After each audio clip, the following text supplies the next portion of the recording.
Hi, this is Micah, CEO and founder of Fluency Corp, and today we are talking about what the heck is the difference between Spain and Mexico.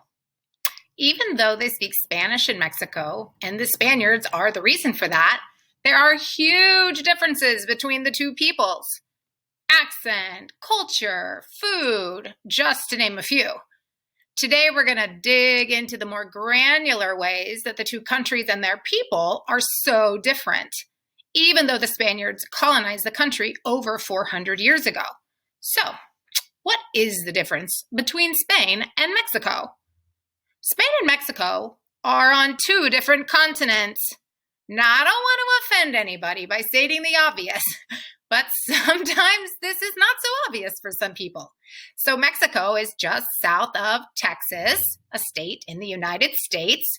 Mexico is in North America, connecting the U.S. to Central America. And Spain is just north of Africa and to the east of Portugal, which is in Europe. At Fluency Corp, we believe everything is easier to remember with a story. So, we will tell a short yet entertaining story that will help you remember. Imagine Hernán Cortés, not a super tall Spanish guy in the 16th century. He's been on a boat for months to get across the Atlantic Ocean. He probably left at the southern port of Cádiz, or Cadiz. No clue if this is actually true, but geographically it makes sense. And he's eager to claim some land and resources for Spain. Gimme. Cortés and his boss hit up Cuba, and his boss told him to then go back. But Hernán Cortés wanted more. He pushed on through the Caribbean Sea and the Gulf of Mexico and landed in the state of Yucatan, which is where I worked for a little bit. Can you visualize that a little better? I hope so. The biggest challenges facing Mexico and Spain. Corruption and the absence of rule of law are the two largest problems facing Mexico today. We are reminded almost weekly that the crime and homicide rate still makes this country out of control, but it's only in certain areas. Don't go crazy. When 43 students were murdered in 2014, the country rose up in protest. Yet the murderers, supposedly the exact army that was supposed to be protecting the country, is still not in jail. Enormous crimes like this can be committed, and no one is held responsible. This sends a message that the drug cartels can get away with bribing officials, and no one will do anything. Spain, on the other hand, has more first world problems, as we call them. In 2008, the housing bubble burst, and the GDP growth finally hit a wall. In 2012, the Spanish financial sector could no longer continue, and they had to get bailed out by the European Stability Mechanism. This affected the unemployment rate especially hard, caused a severe economic turndown, and bankrupted many companies. At this same time, we saw many Spanish companies go abroad to stay afloat. We've been working with infrastructure powerhouse Ferrovial, teaching their employees Spanish and English since 2013. We think they might have come for this reason. They knew that in order to stay relevant and continue building highways, tunnels, and airports, they would have to see clients in other countries. And in order to be successful in those other countries, they would have to invest in language training. They have most definitely succeeded, since they now have projects on almost every continent. Another difference is Spanish food versus Mexican food. Very different, people. These two foods cannot be any more different, actually. The main components of a Mexican staples are corn, chile, beans, not chili, chili, beans, tomatoes, fruit, and meat. Each region of Mexico has their specialties, like shark and octopus in the Yucatan region. I had some shark when I was working there, and octopus, of course. I'm not a fan. Corn is mostly found in the famous warm Mexican tortillas and tamales, which my grandma makes every Christmas, which are filled with just about any vegetable or meat and dipped in one of the many salsas, from mild to very picante, hot. Or as my grandfather says, picosa. When I say chilies, you didn't think I meant just one, right? Just a few of the chilies you will run into in Mexico are mulato, cascabel, poblano, serrano, and of course the one we all know and love, jalapeno. Spain, on the other hand, boasts a delicious Mediterranean diet. Olive oil, fish, vegetables, legumes, fruits, some poultry, and some dairy.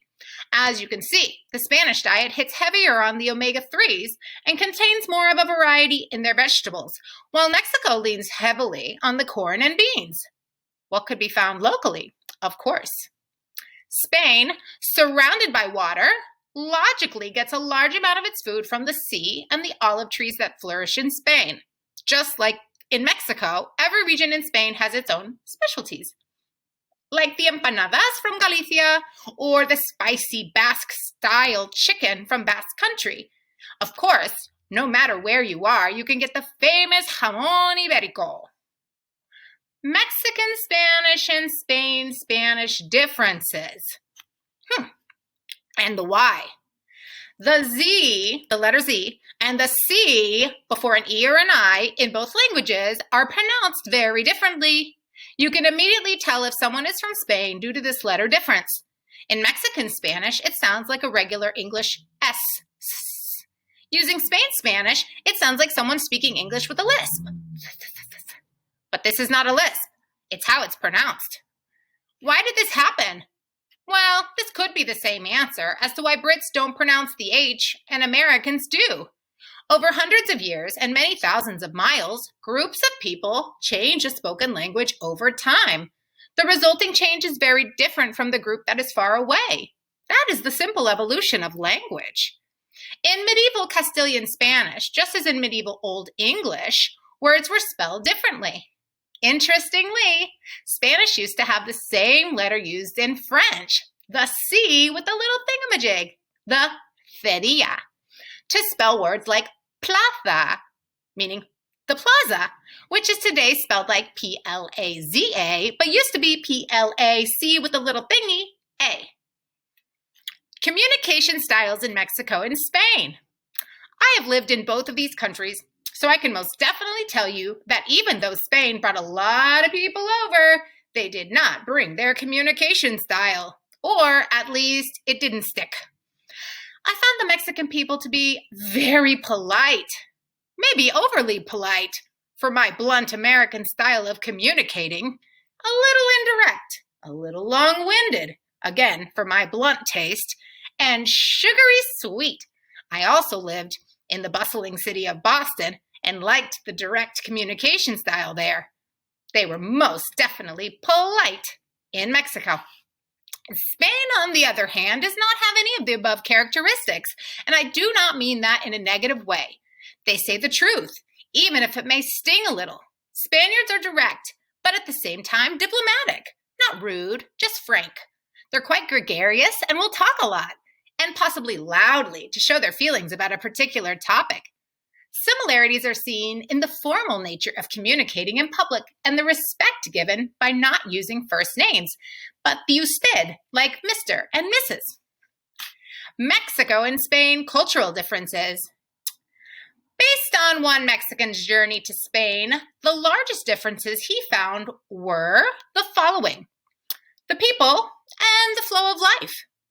When you arrive in Mexico City, you realize quickly that it will take possibly an hour to arrive at your hotel from the airport. During this drive, it will be quite chaotic. People will be running to cross the street, motorcycles are flying between cars, and the flow in general is quite fast. Of course, the capital is the main area where you'll encounter life at this speed. In Spain, even if it's the capital, it seems more calm, organized, serene, and clean. This Mexican tourist said he also found that the general way of being was a little intimidating for him in Spain. Remember that directness we talked about? Remember, the Mexican culture is more affable, polite, and less frank. So the strong character, not rudeness, of the Spaniards was more in your face than Mexicans, or even Americans, are used to. Vocabulary differences between Spain and Mexico. Just like an American traveling to Britain, there are stark vocabulary differences between Spain and Mexico. Asking for a fag in the U.S. might make some eyebrows raise. In the same way, asking where the The Lou might get you an introduction to a large trucker named Lou. The same happens in Mexico and Spain. There are hundreds of differences, but here are just a few. Los servicios? Maybe we call it el baño in Mexico for the bathroom. Vale in Spain expresses okay, and you're going to hear it every 2 seconds. This isn't said in Mexico, but it's understood. Tío, tía in Spain is saying guy, gal, dude. But in the dictionary, it means aunt or uncle. Boletos for tickets is Mexico. Billetes for tickets is Spain. Computadora, computer, Mexico. Ordenador, Spain. Both mean computer. These are just a few of the hundreds of differences. If you're ever interested in learning Spain from Spanish or Spain from Mexico, let us know.